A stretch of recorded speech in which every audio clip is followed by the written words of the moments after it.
This podcast is brought to you by Progressive. Most of you aren't just listening right now. You're driving, cleaning, and even exercising. But what if you could be saving money by switching to Progressive?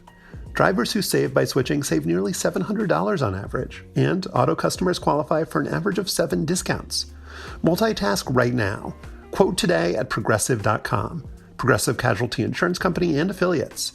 National average 12-month savings of $698 by new customers surveyed who saved with Progressive between June 2021 and May 2022. Potential savings will vary. Discounts not available in all states and situations. This episode is sponsored by State Farm. Choices are great. Like with your podcasts, you get to choose what you want to listen to. And State Farm believes insurance should work the same way. That's why the State Farm Personal Price Plan helps you get the coverage you want at an affordable price and a policy that helps cover what you value most. Like a good neighbor, State Farm is there. Call or go to statefarm.com today to create your State Farm Personal Price Plan. Prices vary by state. Options selected by customer. Availability and eligibility may vary.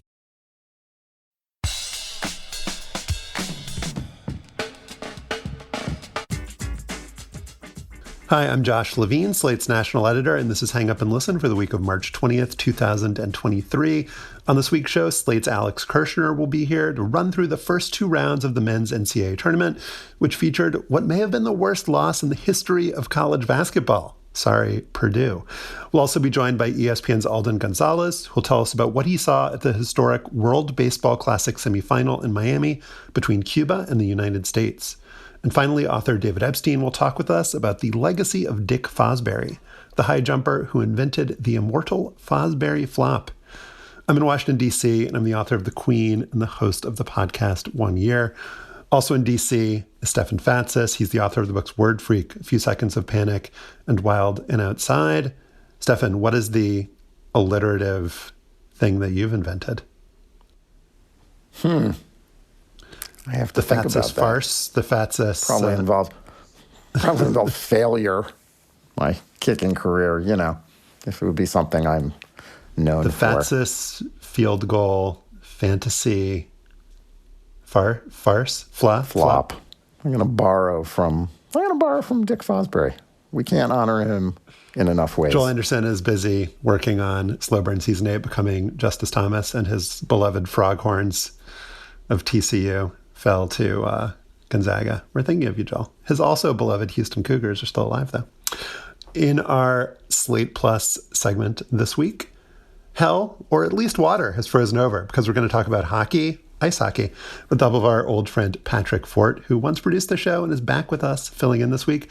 And so we'll check in on the remarkable Boston Bruins, the also remarkable Connor McDavid, and Alex Ovechkin in his chase for the all-time goal-scoring record. To hear us discuss these frozen pond matters, you need to be a Slate Plus member. You get bonus segments on this and other Slate shows. You get ad-free shows. You get to support us.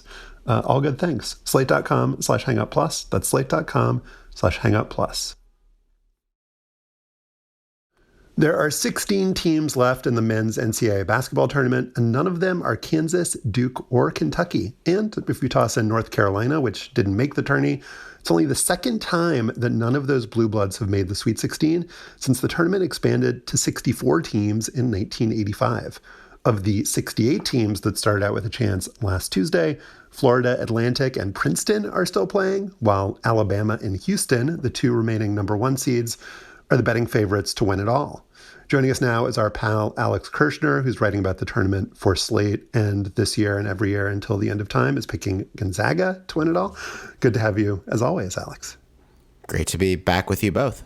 I know Stefan is foaming at the mouth to talk about Princeton, but let's start with 2 teams that are no longer alive in the tournament, only one of which is from New Jersey.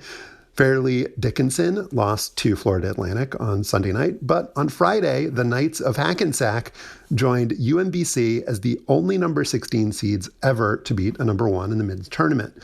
The team they knocked off was Purdue, and you wrote, Alex, that the Boilers suffered the worst loss in the history of college basketball. You're a man who appreciates nuance, who always caveats heavily about how in the history of college basketball or college sports in general is long and chaotic. But this was a bold pronouncement for you. What led you to make it? Yeah, so I thought about this for a while. I had an entire sleepless red eye on Friday night into Saturday to mull this one over because, as I said, I can't sleep on an airplane.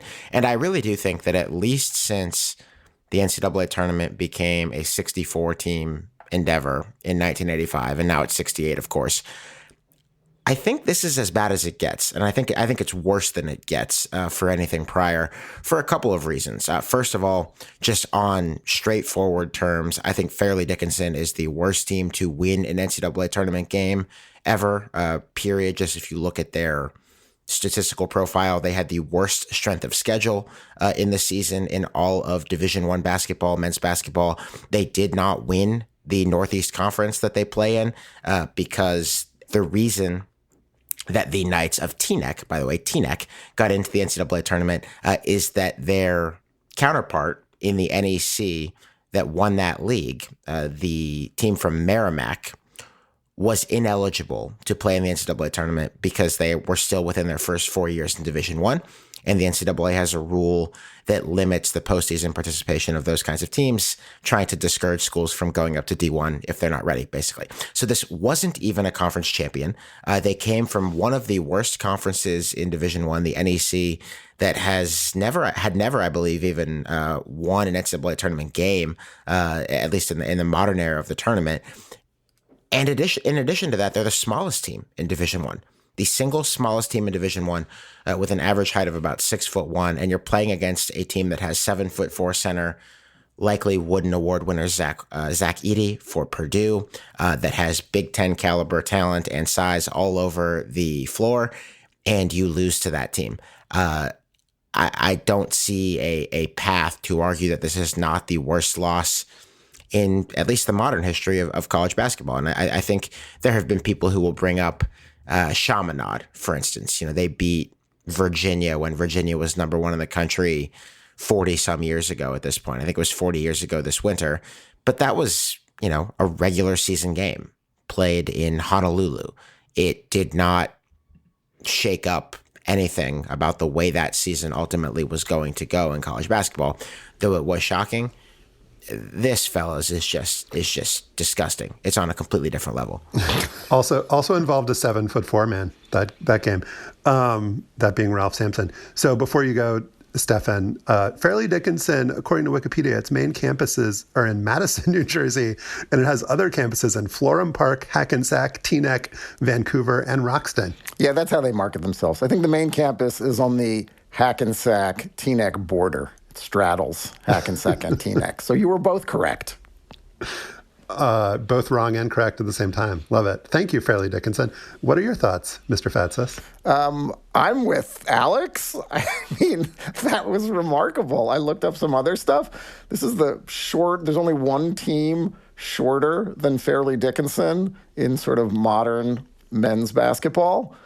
2009-2010 Grambling State, which went 7-21. 2014-15 UMass Lowell, just as small as FDU, 12-17. Alex, you had a great line. Watching the Knights try to guard Zach Edey was a bit like watching a bunch of small children try to guard a dad dunking on them on a Fisher-Price hoop at a birthday party. And that's kind of what I was thinking watching this game. They did a great job of fronting this 7'4" guy and forcing him to pass the ball out beyond the perimeter, where Purdue chucked up a lot of threes. And Purdue, as you point out, kind of sucked at chucking up threes during the regular season. This was not how they won basketball games. They wound up 5 for 26 from three against Fairleigh Dickinson.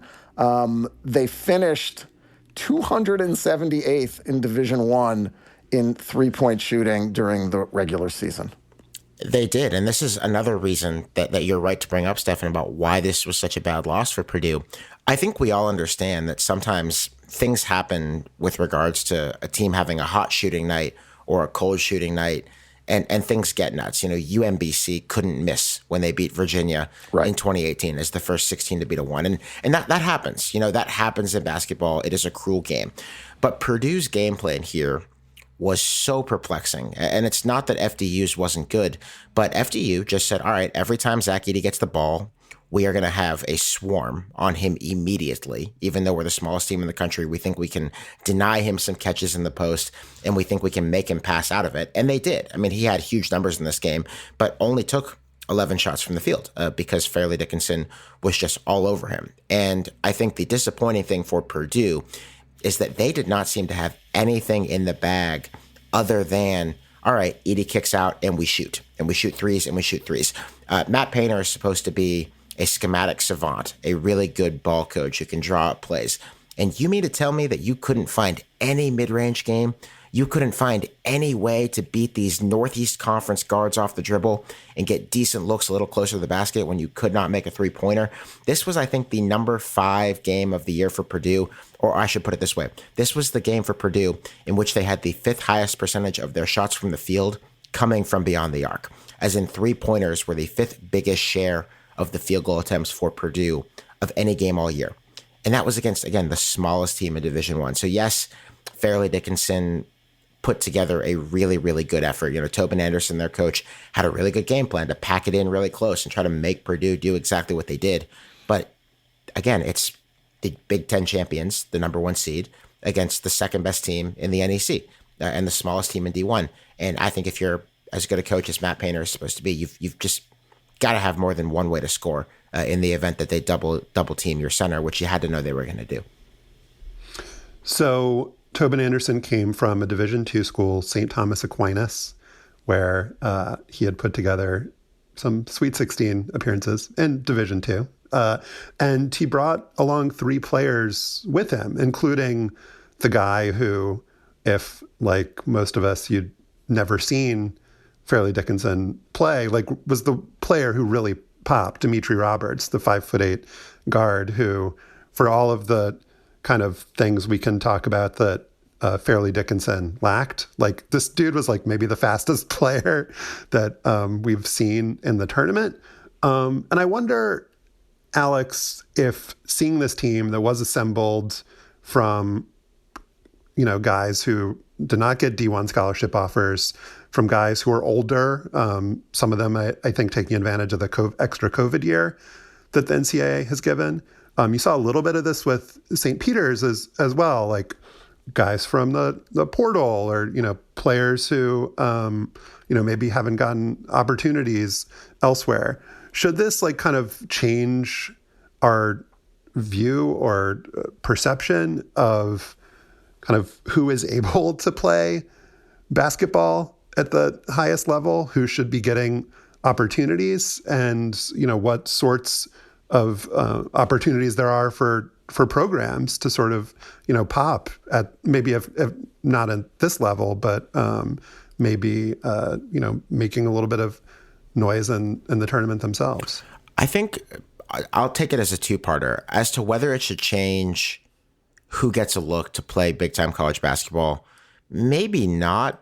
But the reason I say that is that as is, there are only so many 6'4" combo guards who can dribble really well and run really fast and jump really high and make shots from 3. You know, there's with tons of respect, and I need to emphasize, with so much respect, with the most respect that's ever been given to a team talked about in a sports podcast, like Dimitri Roberts or Grant Singleton, the couple of 5'8" and 5'9" guards for Fairleigh Dickinson. I don't think that their excellence in this tournament is going to suddenly mean that ACC teams are thinking twice about having height minimums for what they're looking for in a guard, because I still think that teams are going to want the athletic profile that they're going to want, and I don't think that that will change. But I do think that the changing composition of college basketball might expand the realm of the possible a bit for more upsets like this. It is totally possible that it's just noise, that UMBC wins a game 5 years ago and FDU wins a game now, and after 20 some years, you know, 23 years or so, or I'm miscounting, almost 30 years, over 30 years, excuse me, of no 16 seeds winning in the tournament, that you get 2 in 5 years. It might not mean anything, but it also could be indicative that that a couple things are happening. It could be indicative that the best teams in college basketball do not have as much high-end talent that can blow these guys away as they used to, which would make a lot of sense if you look at the percentage of top draft prospects in the NBA that even play in college basketball, let alone play for more than a year or two. It is much, much, much lower now than it was in the days when the NCAA tournament was expanding from to 64 teams. And you mentioned the COVID year and the transfer portal, and I think that there are more opportunities for teams lower down the pecking order in this sport to do what you say, to quickly pop. It doesn't take a 3 to 4 year buildup anymore for a mid-major to put a much better roster on the floor. You can do it in 1 week in the offseason if you bring in a coach who can work the transfer portal and get players to follow them to a given destination. And the team that they're going up against, Purdue had Zach Edey, but Purdue also had a couple of young guards who just aren't that good and who will probably never play in the NBA. No disrespect meant to them, but they might be good college players, but it's not the situation where, you're looking at teams with 2 or 3 lottery picks together that often in college basketball anymore, unless you're looking at Duke or Kentucky, and maybe nobody other than those teams ever even had that. But I think across the board, there is less high-end talent that can just blow this kind of team out of the water that's coming through college basketball. So we might see more of this, absolutely. And I also wonder whether there isn't some confusion among teams like Purdue, like Missouri, who we'll get to in a second, like Arizona, who we'll get to in a second, who both lost to Princeton, about what to do facing teams that might be smaller, not as athletic, a little more dedicated to defending, a little better at passing the ball, a little better at frustrating the opposition, that give them kind of an advantage. Princeton won these 2 games and is going to the Sweet 16, the first Ivy team to do that since Cornell a few years ago. They're going to play Creighton. They have a chance to win. And what's fascinating to me is that this isn't even a very good Princeton team. This is not your plucky backdooring, ball-controlling Princeton team. This is an okay team for an Ivy League team.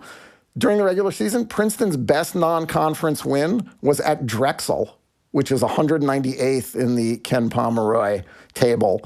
They lost to 179 Navy. They lost to 234 Delaware. In the Ivy League, they lost to Brown, 175, and Dartmouth, 260th, and twice to Yale. And yet they came out here, Alex, and Arizona just played a horrific game. Princeton didn't even play that well in the first round. And against Missouri, they just killed them. They won by 15 and basically went wire to wire.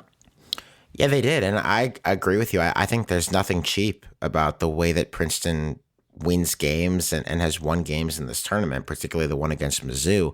I think when it comes to your mind that an Ivy League team is making a run in the tournament, if you were to ask people on the street, hey, what do you think this team does well? I'm assuming all 5 would just assume that they are making a bunch of threes because they don't have an athletic advantage. They don't even have an athletic matching ability against any of these teams from power conferences that they might play.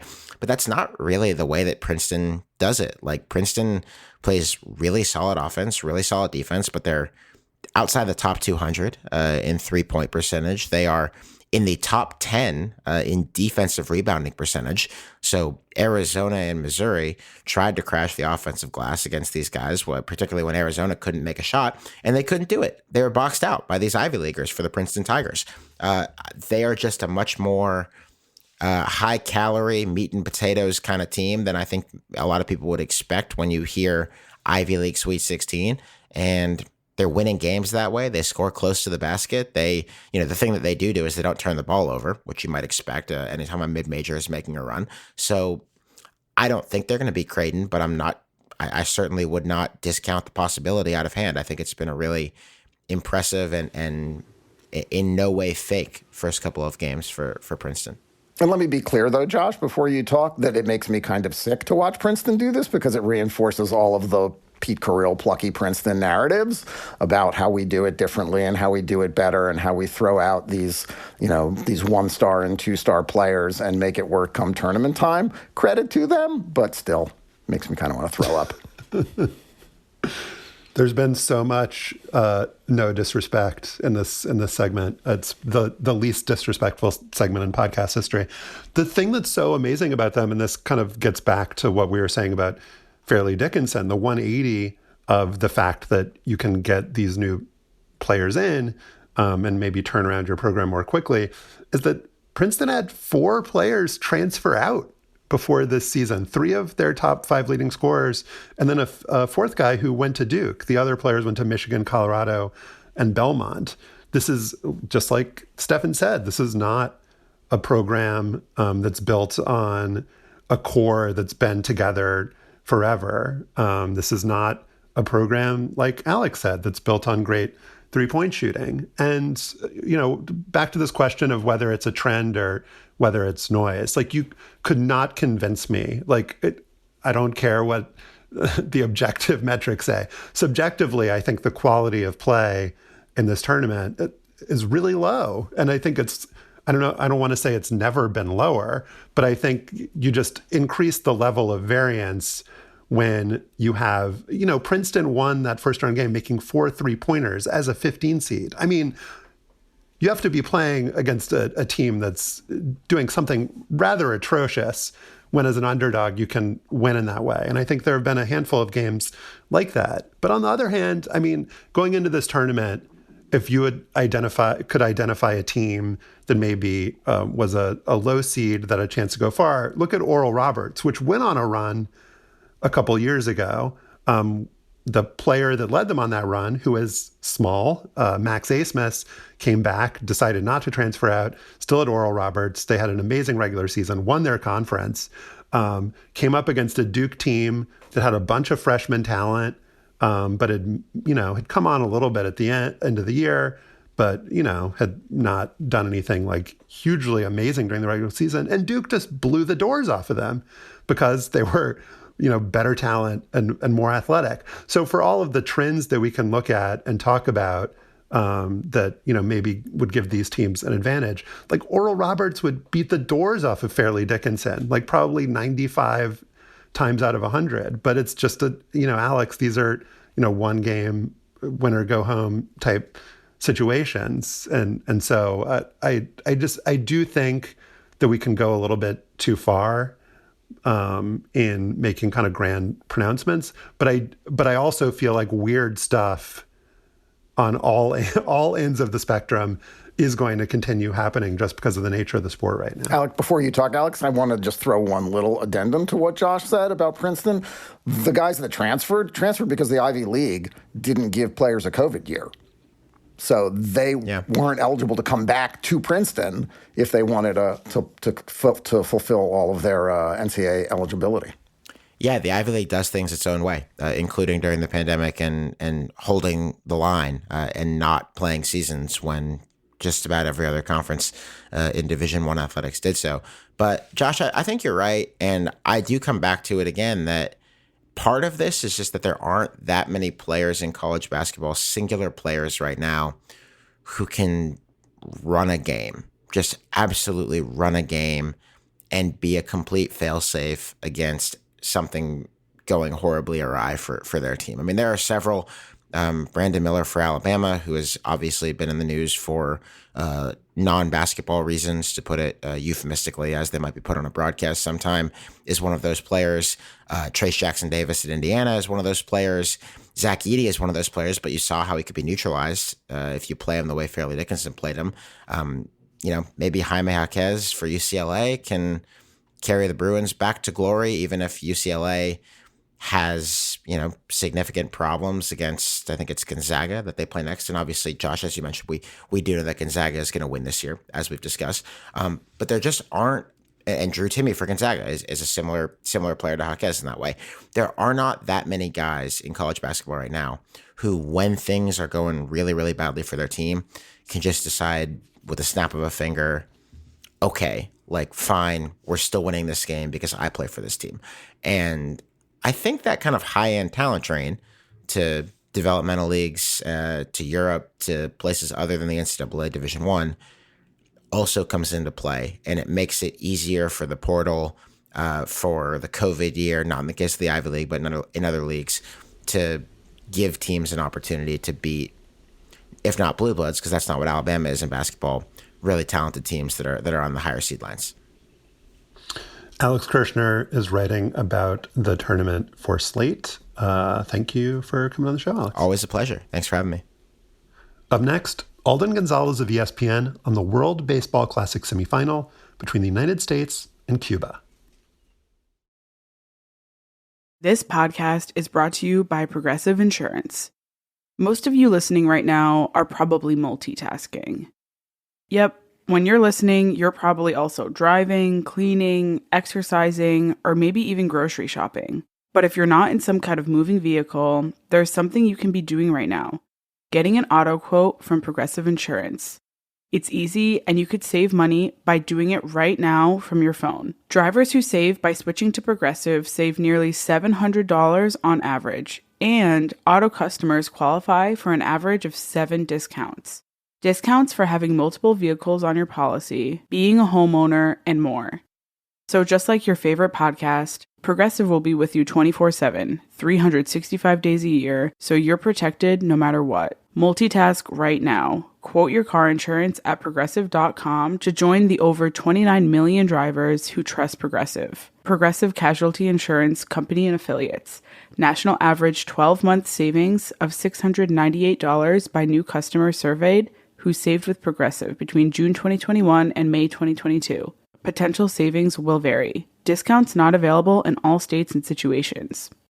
At the end of your first year, Discover credit cards automatically double all the cash back you've earned. That's right. Everything you earned doubled. All the cash back from eating at your favorite soup dumpling restaurant doubled. All the cash back from that trip where you sort of learned to snowboard also doubled. And the best part, you don't have to do anything ridiculous to get it. Nope, Discover does it automatically. Seriously, though, see terms and check out for yourself at discover.com/match.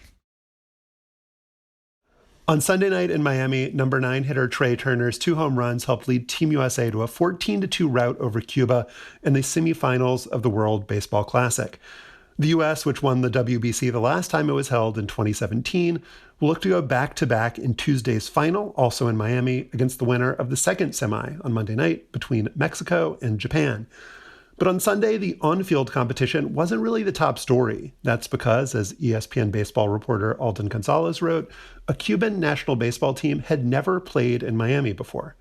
There were Cuban flags and jerseys and caps, and also protesters rushing onto the field, chants of Libertad and freedom for Cuba. Joining us now is Alden Gonzalez, who was at the game on Sunday and who wrote a big feature published last week with the headline, What the 2023 World Baseball Classic Means for Cuba. Welcome, Alden. Thank you. Thanks for having me.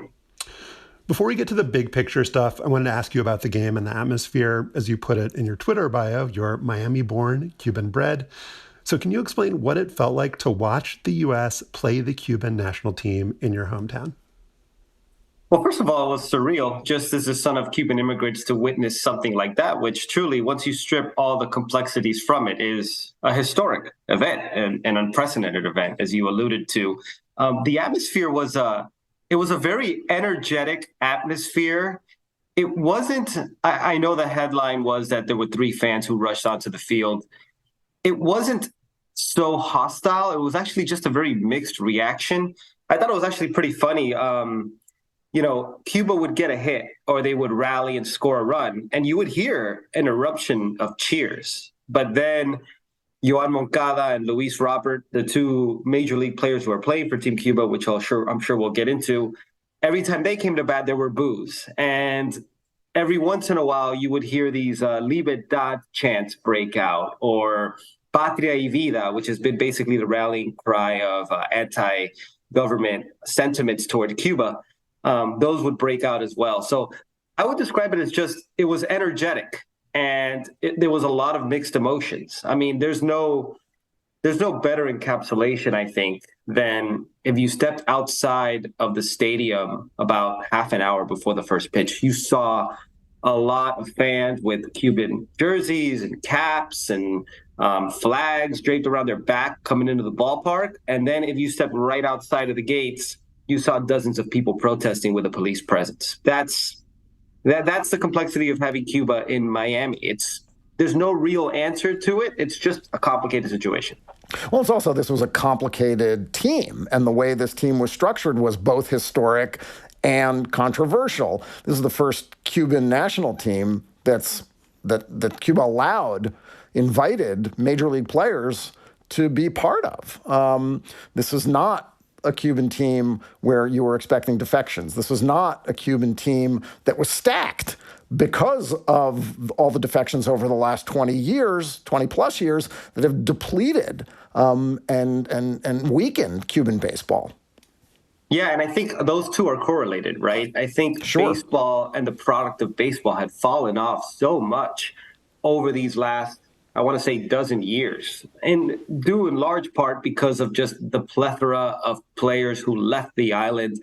I mean, one thing that I noted in my story is that players used to leave in their mid-20s, right, after they had established themselves and they had gotten the attention of scouts and there was interest from major league teams. But it got to a point where before promising players even reached that point in their careers, they were leaving at 17, 18 years old. And it was because the product in baseball in Cuba had fallen off so much that the parents of these children just didn't see any promise there. And it was like, let's get them out of here now. But as you mentioned, it was very controversial to have two major league players playing for Cuba for the first time. A lot of people would say that it's because of the diminished baseball product on the island. Some people would also say it was from the pressure of starting to try to form an independent team for the World Baseball Classic outside of the government. But look, if you look throughout Major League Baseball, there are Cuban stars everywhere. And you could form a pretty legitimate sort of all-star team based on just Cuban-born players. But there were only two, because a lot of them either weren't invited, a lot of them didn't want to play, and for a lot of them, both of those situations applied. Tell us about the conversations that you had with those players, some of whom weren't invited, some of whom were, and decided not to play. And there was, I believe, at least one player who you quoted anonymously because it's such a fraught situation that they didn't want to have their name kind of associated with their comments. So yeah, just tell us about the reporting that you've done and the conversations you've had with these guys. I don't blame players because, you know, they're not well schooled in geopolitics, and they sometimes have to take on a subject matter like that in situations like this. And you know, Luis Robert and Yoan Moncada didn't want to talk. They knew I wanted to talk about just sort of the complexities of and just sort of the dilemma of playing for Cuba. I spoke to Aroldis Chapman and Yolett McPhee-McCuin in particular. I spoke to other players off the record as well. Spoke to some young players like Miguel Vargas and Oscar Colas. It's interesting because, you know, one thing I wanted to try to hit home in that story was just this lacking sense of patriotism that exists among Cuban Americans, because it's so difficult to separate the baseball from the oppression of that government because they're hand in hand, right? I mean, the Cuban Baseball Federation runs that team, and the Cuban Baseball Federation is in lockstep with the communist government in Cuba.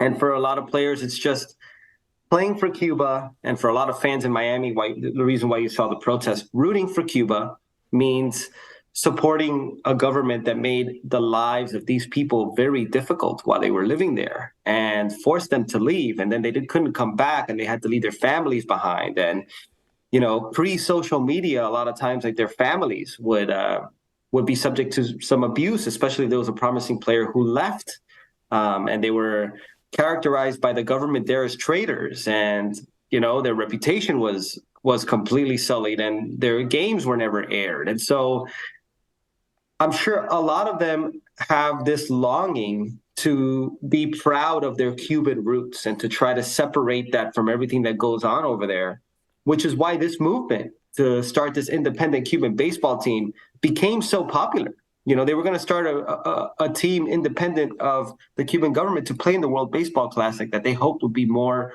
representative of the true Cuban talent in the United States. But obviously that's not possible because they're not going to be a governing body of the organization that sanctions this event. So it never had a chance to get off the ground.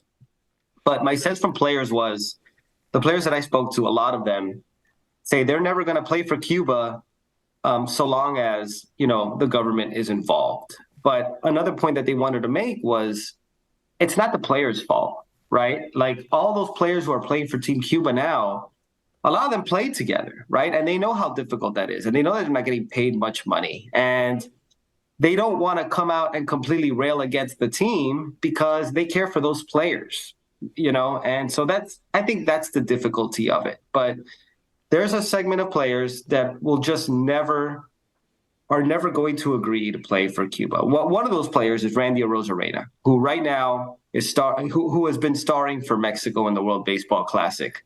Born in Cuba, defected, went to Mexico, lived there for a few years, became a Mexican citizen just so he could play for Mexico. He'll never play for Cuba. And there are a lot of players who fall in that bucket with him, a lot of really talented players. Right, and that's the conundrum. It's who do they represent when you put on a Cuba national team uniform? Are you representing the government, or are you representing the people who love baseball? And how do they square that? I mean, do you see any solution here? I mean, you talked about this movement to create an independent Cuban baseball team apart outside of the government. And you said it's not possible because they're not an accredited federation. But what's stopping the World Baseball Federation from recognizing an independent group like this and making a statement about the Cuban government's oppression and treatment of all of its citizens, but also baseball players? That's a fair point. And I wonder if there's enough pressure, it'll get to that point. I would imagine that there would be a lot of controversy that comes with that. And just how do you maintain consistency in terms of recognizing an organization that's not affiliated to the country? And if that starts happening with other teams as well, that's complicated subject matter that I don't know the answer to. I don't know that would happen in the near future. I will say, though, one potential easier solution, which I would say is probably still a long shot, but this is something that Yolett McPhee-McCuin told me. Yolett McPhee-McCuin is a veteran infielder in the major leagues, Cuban-born. He plays for the Oakland Athletics now. And he's very well spoken on the subject. And he said, look, the solution to this can be very simple. If you could appoint a manager who is not affiliated with the Cuban Baseball Federation, right? When this independent organization was trying to launch, they already had a general manager, which was Orlando Hernandez El Duque, who's a revered Cuban pitcher. He was going to be the general manager. The manager was going to be a gentleman by the name of Brian Pena, who is a former major league catcher. He's a current minor league coach. He doesn't live in Cuba. He's not tied to the government. And they thought maybe that could be the solution. If you appoint a manager who's not with the Cuban Baseball Federation, that would get guys to join. That would get them to, at least in their minds, be able to separate the baseball from the politics, which is just perpetually intertwined in Cuba.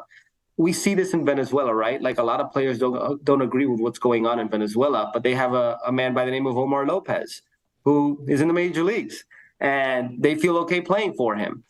We see it, and this is not a similar situation, but Yadier Molina, a longtime catcher, is the manager for Puerto Rico. He's not tied with the Puerto Rican, with any of the officials in Puerto Rico. Will that ever happen, though? Will Cuba ever allow something like that to take place? Probably not. And so I think the short answer to that is, I don't know that it'll ever change. And I think, at least in the foreseeable future, I think this is just going to be the reality of the dynamic with Cuba. Cuba finished second in the inaugural World Baseball Classic back in 2006, haven't been as high as fourth in the ones since. I guess they will be in this year's event. Just so much has changed since 2006. And I'm actually curious to go a little bit further back. I wonder what the sentiment was in Miami, maybe for you growing up, kind of at the height of Cuba's success in international baseball, with all of the success in the Olympics. Was that kind of fraught to be watching and cheering or not cheering for Cuba when it was really the glory days, when players hadn't left in the numbers that we see today? What was the sentiment around those teams? You know what? And this might be a boring answer, but I think the sentiment around those teams, regardless of how good they are or how bad they are, is apathy.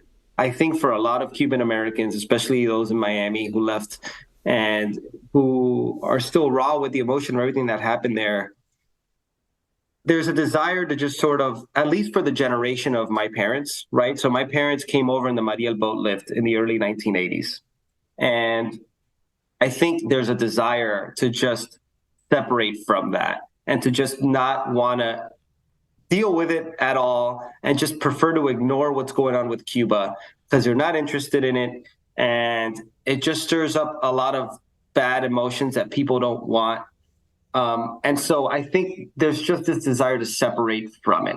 But I do think for maybe a younger generation of Cuban Americans, and not everybody, there's no one answer for everybody, but you get the sense that there's this sort of fatigue over hatred about Cuba. And it's like a lot of them, they understand why it's there, but they just want to get to a place, and I don't blame them, and you could find flaws in their logic if you'd like, but they long to just be able to root for their home country and, try to make that separation. And I think a lot of the people at the ballpark yesterday are those people, younger people who they want to root for the Cuban team because they're from Cuba. Like, it's not any more complicated than that. And I think a lot of the people who wore those Cuban jerseys, does it mean that they support communism? I don't think so. I think they just want to root for baseball, right? And, you can't blame those people either. But I think largely dependent on generation, if you grew up under Fidel Castro's reign, if you didn't, I think it, at the very least, alters your perspective in some way. And I think something that dovetails with that, Alden, is just looking at the enthusiasm for this tournament, particularly from the Latin American fan bases. There was a little blip last week after Edwin Diaz got hurt celebrating a Puerto Rico victory, and Jose Altuve was injured when he got hit by a pitch, over whether the WBC should exist at all, and there are players getting hurt, and it's not fair to the regular season and their major league clubs. And Keith Olbermann had a particularly blockheaded response, to which your colleague at ESPN, the soccer writer Luis Miguel Echegaray, had a really great thread, I thought, explaining why this is so important in countries that love baseball in Latin America. And I think what you're driving at is that Cuban fans just want to see the best Cuban players play together with a C on their jersey, even if they don't endorse any of the politics and empathize with and understand what their parents and grandparents went through to get to the United States. Yeah, and I think to be an American and to say that the World Baseball Classic doesn't matter, I think is a little bit myopic. And it's just not wanting to understand, not understanding, or perhaps not wanting to understand just what baseball means in those countries and what this event in particular means in those countries and how much the people over there look forward to it. I mean, if you were in Miami for games when the Dominican Republic and Puerto Rico and Venezuela played, or if you were in Phoenix when Mexico played, you would understand just the passion from those fans. But I'll take it a step further. If you're not around these teams and you're not around this environment, you don't really understand what it means to those players. Those players want to play in this. Randy Arozarena, who I brought up, petitioned the Mexican president 2 years ago to become a citizen because he wanted to play for Mexico in this event.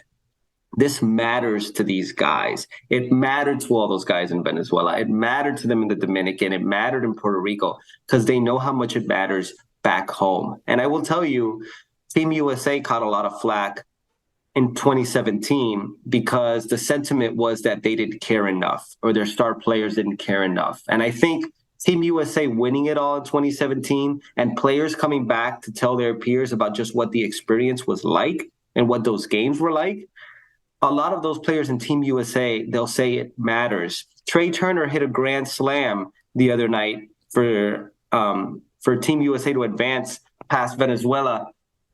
He said that was the biggest home run of his life. Paul Goldschmidt hit a home run for Team USA to beat Cuba the next night. He said that was probably the biggest hit of his career. This is big stuff for them. Even though their big salaries are with their major league teams during the regular season, They care about this stuff. You might not as a fan, and that's totally understandable, but you can't just dismiss this event as just some exhibition that MLB put on to generate extra revenue. That might be part of it, but people care. The atmosphere and the intensity with which these players play indicate as much. Josh, we haven't even mentioned Japan, Josh. Japan against South Korea on March 10th, a 44.4 TV rating in Japan, outrating all sports competitions during the Tokyo Olympics. Amazing. And besides, what other chance is Mike Trout ever going to have to win a championship? Yeah. Alden Gonzalez is a reporter for ESPN on baseball, and we will link to his great stories on our show page. Alden, thanks so much for taking the time. It was my pleasure. Thank you, guys. Up next, David Epstein on one of the sports world's greatest innovators, Dick Fosbury of the Fosbury Flop. Looking to start a business? You'll need a registered agent to receive legal notices and documents on your behalf. Look no further than Universal Registered Agents. Our team of professionals will ensure you never miss an important document, and we can even help you form your business with services like entity formation and document filing. Plus, we'll help you switch to our service for a lower cost and pay the change fees. Trust Universal Registered Agents to help your business succeed. Contact us today to learn more. Finally, business banking that benefits your bottom line. For a limited time, earn $150 when you open a new business checking account at Live Oak Bank. Designed for new businesses, gig workers, and side hustlers, Live Oak puts you at the center of every decision. With digital access, customer support, and no maintenance fees. Open a business checking account before March 31st to qualify. For full offer details and terms, go to liveoakbank.com/Spotify. That's liveoakbank.com/Spotify. In 1963, a high school sophomore in Oregon named Dick Fosbury leapt over a high jump bar at a track meet with his back parallel to the ground for the first time. The next year, his local paper captioned a photo of him, "Fosbury flops over bar," and said that he looked like a fish flopping in a boat.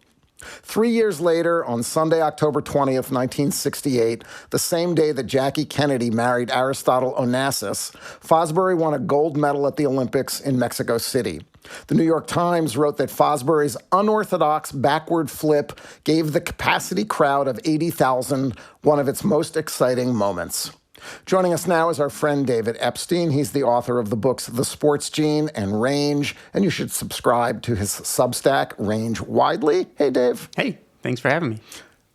Dick Fosbury died last week at the age of 76, and Dave, you wrote afterward that Fosbury hit on something that worked for him and then for everybody. As revolutionary figures and aha moments in sports go, it's hard to top Dick Fosbury and the Fosbury Flop. Yeah, he's, I think, the quintessential sort of technique innovator. I mean, there are a lot of these, when athletes, we perceive athletes getting better and better and better, and in some ways they are, but it's often the case that this is the result of technique changes in a sport. You know, not just the Fosbury Flop, but like the flip turn in swimming caused a ridiculous drop in records. But I think the Fosbury Flop is the ultimate sort of iconic one where people had tried all these methods of going forwards and kind of sideways over the high jump bar until Fosbury turned on his back and just did something that everyone thought was ridiculous and totally revolutionized the sport. So I think it's a great kind of symbol for innovation and willingness to try something that looks silly in general. I was watching a video this morning from the Olympics of men's high jump progression through the years. And it's really remarkable as somebody who grew up in the world that Dick Fosbury made. I've only known the flop in high jump. To think about how when he did the flop, people thought it looked weird and crazy and bizarre. And now I'm watching this video and I'm looking at the stuff before the flop and it just looks so bizarre and deeply wrong to me. Can you describe the techniques that preceded the flop? It obviously can be a little bit hard to, I mean, it's better to watch it than to say it in words, but what were those techniques called and how would you kind of try to explain them to people? Yeah, there was sort of a mishmash, but I mean, the famous ones were, so scissors was a really famous one in basically the early 20th century, where you pretty much approach the bar, kind of kick one leg up really high, like raquette style or something, and then you snap it down over on the other side of the bar at the same time the other one is leaving the ground and coming up and then snapping down. So it's like you shoot one leg up in the air, snap it down over the bar, and then do with the other one. So it looks like scissors. And that's the one where you land on your feet. You land on your feet. That's right. Other popular ones were the Western roll, which is sort of you approach the bar and with your you basically roll over it. Your body's with your face down to the ground. So the opposite of Fosbury and sort of curl your body over the bar sideways. The straddle, which was not that dissimilar from that, where again you're going up in the air. Your face and chest are facing down to the air, and you're kind of spreading your legs and putting one over and then curling the other one over. And then there were variations of that. There was the Western roll and the Eastern roll, and in large part, what they look like is someone jumping, turning their body sideways and trying to just like squirm over the bar any way they can. And sometimes it looked really awkward because they would be landing in sand or sawdust, and so it's just like more violent than graceful, I would say. And I think it's really striking just watching the 1968 Olympics finals. There were 3 competitors left, another American and a Russian, and Dick Fosbury. And the other 2 dudes do the straddle. And it's like you watch them and you're thinking, oh, they're going to lose. Yeah. they can't possibly win jumping over the bar that way. And you sort of realize then, well, a couple of things. One is the audience reaction is sort of astonishment. Like, people looked at Dick Fosbury, even though he had competed, locally and in college in Oregon and at the U.S. trials, but people who hadn't ever seen him before were astonished. Yeah. Like, what is this guy doing? This can't possibly work. I mean, it doesn't seem very intuitive, right, to think that you'd run and jump backward. That's not like a experience that people have anything to relate to in their normal life either. You think you want to get something, you run and you jump forward and you grab it or whatever it is you're doing. And so I think it is odd. It's normal because we grew up with it, but it is an odd looking thing to think about running and turning backwards, and it requires some technique. But for us who grew up with this, it reminds me of this clearly apocryphal story called Columbus' Egg, which is, supposedly Christopher Columbus was in some group of explorers who, after he got to America, were saying, oh, that's obviously like you were going to get, or to the Americas, obviously you were going to get there, no problem. It's easy to see, you just a straight line. And he asked, well, hey, here's an egg. Can you balance it on its tip? And people try and they sort of can't do it. And then he takes it and hits it down on the table so that the bottom cracks a little bit, and then just balances it there because the bottom is crushed. Says, see, now it looks easy. Now you can all do it. And the point, again, I don't think there's a grain of truth in that story, but the idea is that something that seems obvious, it really takes someone to try and show it, and then suddenly it seems obvious. And it's also interesting just to put yourself in the mindset of someone watching Dick Fosbury. It's hard for us to sort of recognize in real time innovation, or what it must have felt like to see someone do this, something that seemed so unusual and so impossible. Yeah, think about it now. I mean, think if you were watching the Olympic final in high jump now and you saw someone try a different style. You would think it was nuts if someone tried to flip over the bar or something like that. Because especially in sports, right, people tend to go with the status quo. And I think the way technique often changes is against recommendation. And then someone who's just not feeling like the technique fits them or not getting to where they want to go decides, well, it's not working this way, so I might as well experiment with something. And that was the case for Dick Fosbury. I think a couple of things that kind of complicate the Fosbury story in an interesting way are that the coach is often blamed in situations like this, right, Dave? Yeah. That it's a classic story of, oh, you have to do it this way, and the athlete bucks up against that. But in this case, wasn't there an argument that what he was doing was incredibly dangerous because there weren't really foam pits back then, and there were legitimate concerns from perhaps adults or people minding their athletes in this case that you could get horribly injured by landing on your back. And then the other thing, Stefan found this and shared it in his notes, is that it wasn't a singular innovation. There was a Canadian girl, a teenager named Debbie Brill, who developed the same technique around the same time. She just was doing it not on the Olympic stage or not on as big a stage, so it didn't get the attention. And she was a little bit younger than Fosbury was. And Fosbury also, Josh, gave credit to a schoolboy in Montana who was jumping in a similar experimental style at the time. My guess is that there were... I've been really interested in this phenomenon called multiple discovery recently, which is the fact that most innovations are independently discovered or lighted upon by a number of people at the same time, even things that are world-changing, paradigm-shifting like calculus and evolution by natural selection.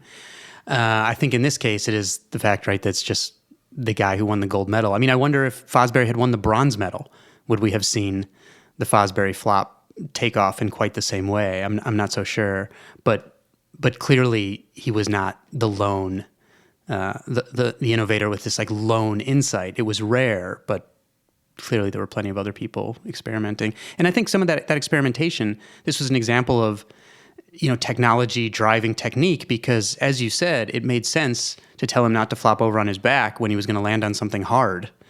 And then as foam pits became more common, that sort of took away a lot of the risk of experimenting and trying to innovate. Another thing that I think complicates the story that's often told, and maybe that we've been telling too, is that I was looking at the world record progression.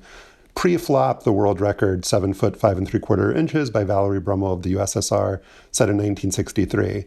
Then we have Fosbury come along in 1968, and as Stefan says, you look at the video, and you're like, obviously the people with the non-flop technique aren't going to win. But then if you look at the world record progression, 1971, Pat Matzdorf, US 7-6, uses the straddle technique.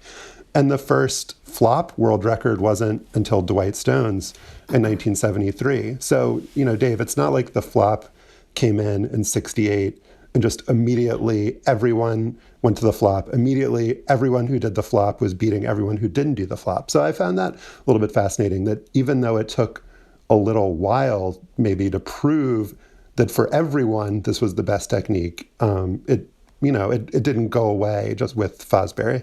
Yeah, I mean, I think there are other aspects to it that make it difficult, like the run-up, and where you kind of, if you look at high jump in slow motion, you'll notice that a lot of jumpers are running up and then they're keeping their plant leg kind of stiff and they slam down on their Achilles tendon and it sort of works like a spring. And that's actually pretty tricky technique. You have to approach the bar at kind of a particular angle, and so I think and then transfer all of your energy into a different direction. And so I think it's not so easy. And the one of the reasons, like the physics reason that the Fosbury Flop works so well, is mainly that you can keep your center of mass low by ideally dangling your head over one side of the bar and your legs over the other. And if you picture a really good curl, someone would be almost a donut and their center of mass would be in the middle of that donut and could pass under the bar while their body passes over the bar, so they don't have to get as high. But to maximize that, you really have to get good at hanging parts of your body below the bar while you're going over. And that's not so easy. I mean, even Fosbury wasn't that great at that. So you see athletes doing it now, and they're incredible at it. But I think that's been a progression of after the main innovation, a lot of tinkering to really get it right. Yeah, and Fosbury never really gave himself an opportunity to get better. He was 21 at those 68 Olympics, and like many Olympians of the time, couldn't afford to continue to train and compete. He didn't compete again. I mean, I think he actually did go to the U.S. trials in 72, didn't make the team. The other interesting complicating factor, Josh, sort of parallel to what you were talking about, is that after Fosbury, records were broken pretty continuously, but they haven't been for a very long time. Fosbury, in one interview that I watched, said that the high jump technique changes every 40 or so years. But the records for the high jump were set last for the men, Javier Sotomayor, in 1993, And for the women, Stefka Konstantinova in 1987. That's a long time. I mean, what accounts for, do you think, that stagnation? Is it that this particular human technique is unimprovable? Or have we just not seen the next innovation in this sport? That's a really good question. I mean, first of all, on the women's side, a lot of records are stuck in that period, the so-called mega doping period. And some of them are, if progressing at all, progressing slowly. Not that athletes can't dope now, but they can't dope as much as they did in the past. And that had a massive impact on women's records. So Javier Sotomayor had 2 drug bans, one of them for anabolic steroids. That's right. And so that's one thing. But I think,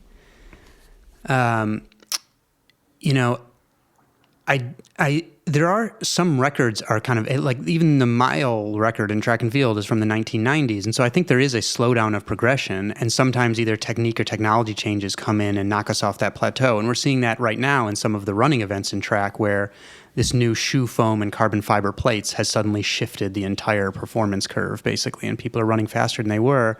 And so I wonder if that'll translate to high jump, because the speed of an approach does matter.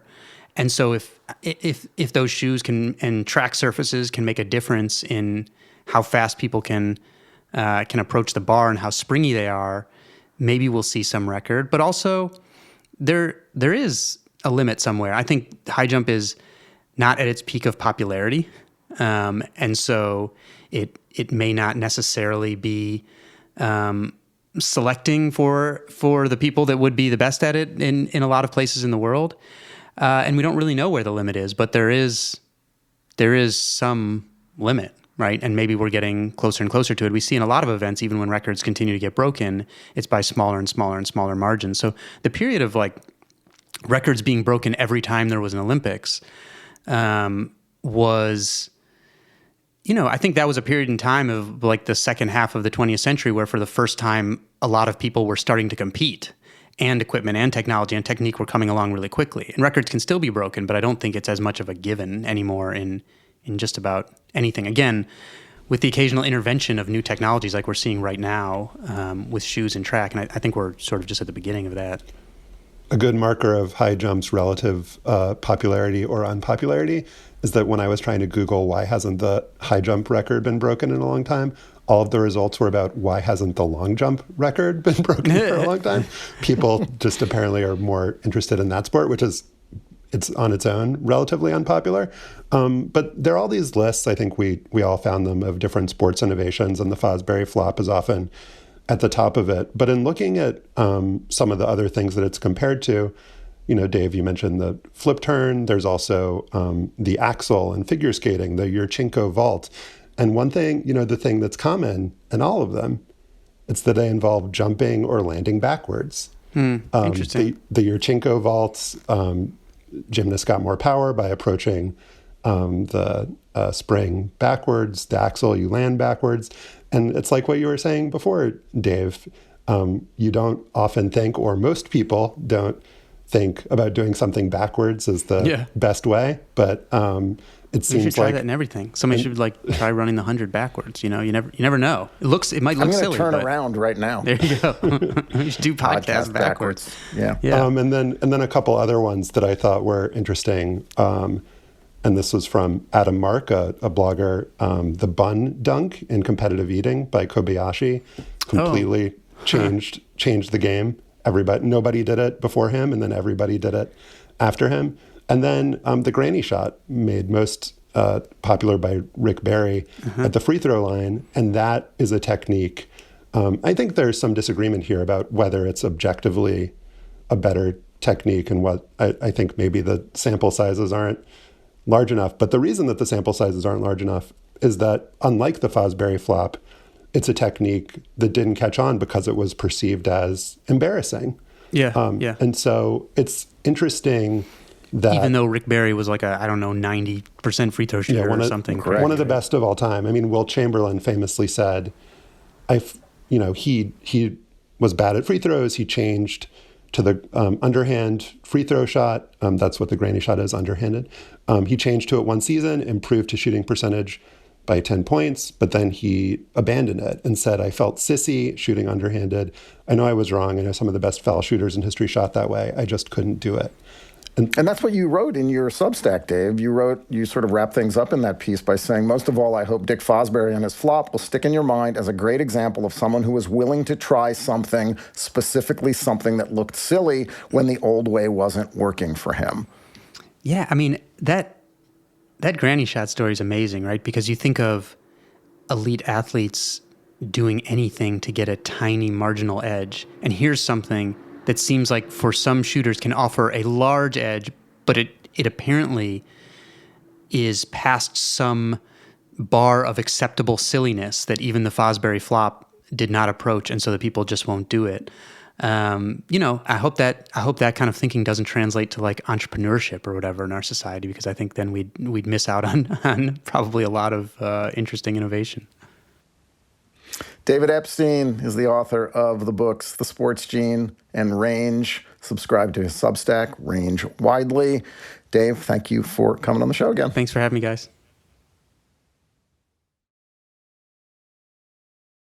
And now it is time for Afterballs, sponsored by Bennett's Prune Juice, endorsed by Kenny Sailors, who says it was okay. In addition to slaying Purdue, Fairleigh Dickinson generated a couple more plucky little guy stories this past week. One was that the school doesn't have a band, which is understandable because of its 5,500 undergraduates, 2/3 attend part-time and 70% commute. FDU was one of 8 teams that had to play a first 4 game in Dayton, Ohio to qualify for the field of 64. In the past, the University of Dayton's Flyer Pep Band has played for bandless first 4 schools, including for FDU in 2019, but it couldn't schedule the gig because Dayton looked like they might make the NIT. It didn't. So a high school band played for FDU on Wednesday, but after FDU won, the Dayton band decided to travel to Columbus to support FDU. An FDU athletic department official dug up the score of the school's fight song and sent it to the Dayton band, which learned and played it. None of the FDU players had ever heard it. Here's the band playing the FDU fight song, which I think, based on my own Googling, is called Oh, Fairleigh Dickinson. Can't be sure.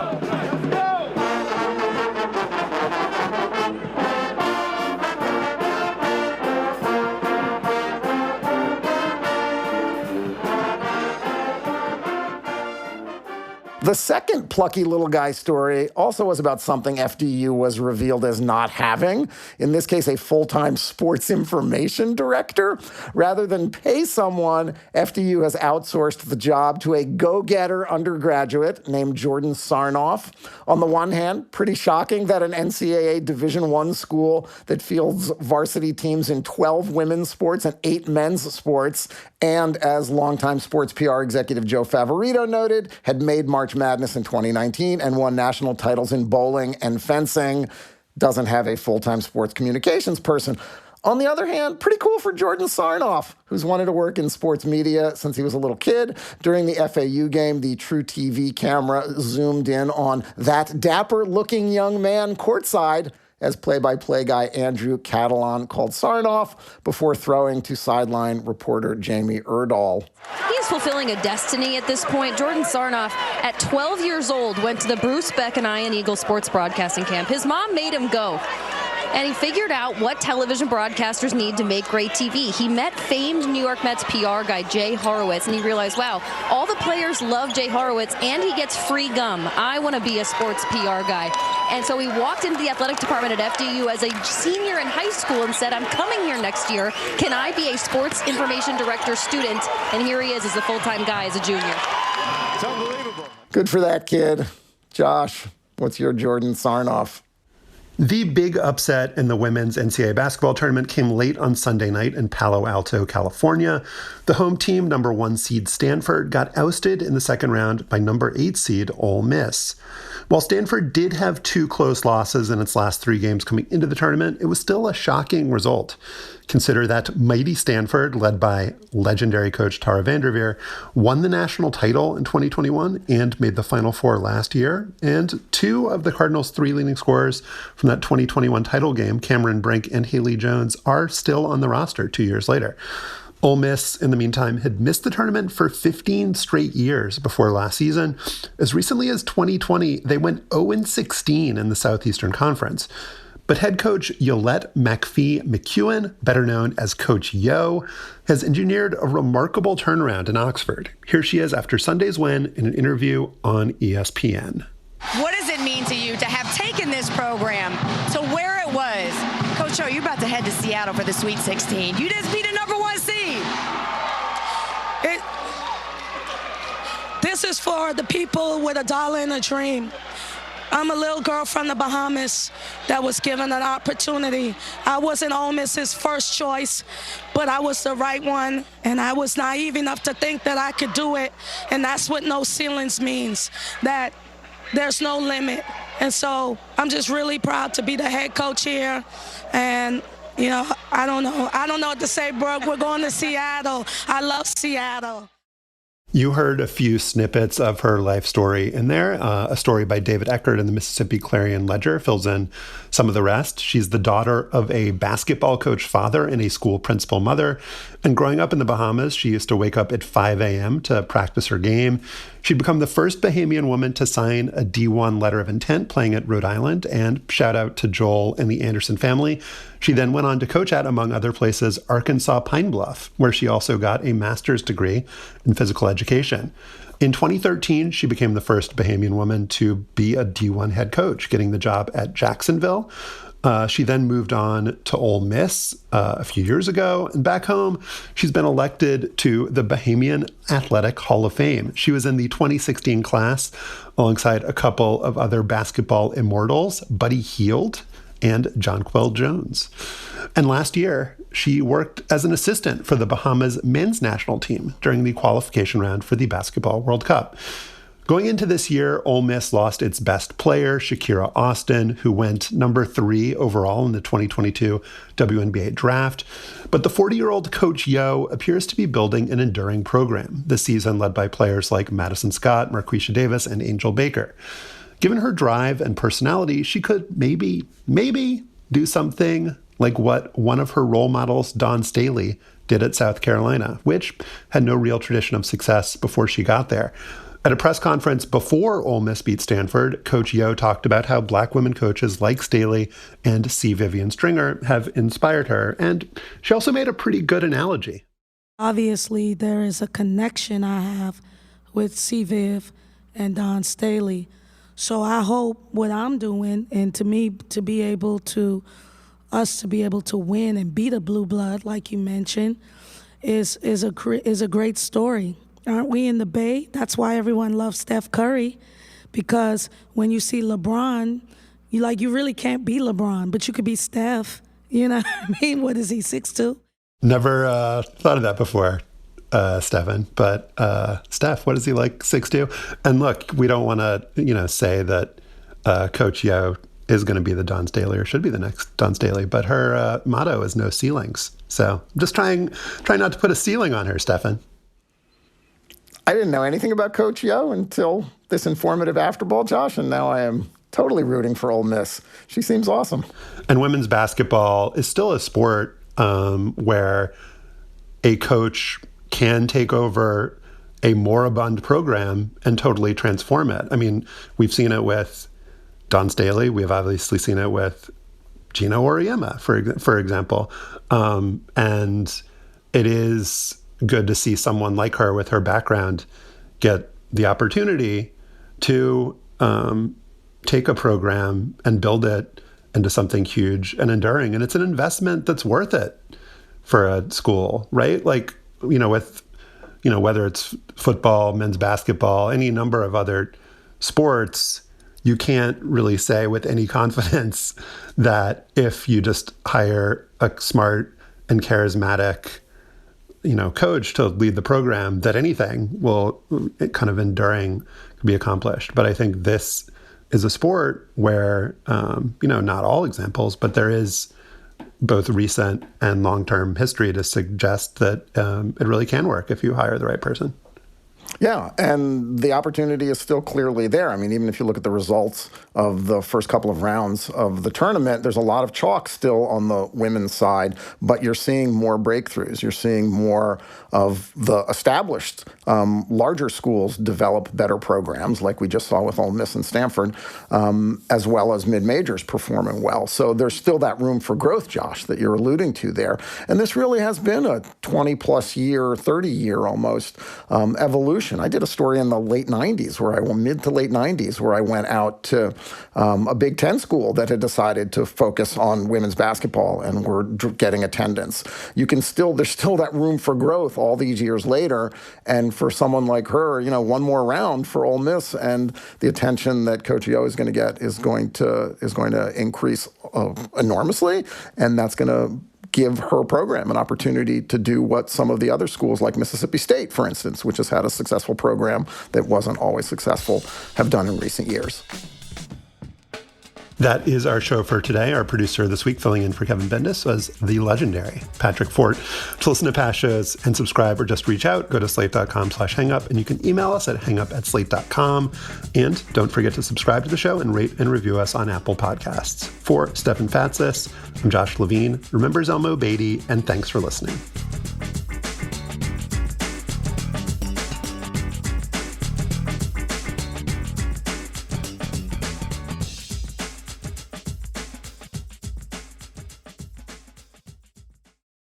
Hey everybody, it's Tim Heidecker. You know me, Tim and Eric, Bridesmaids, and Fantastic Four.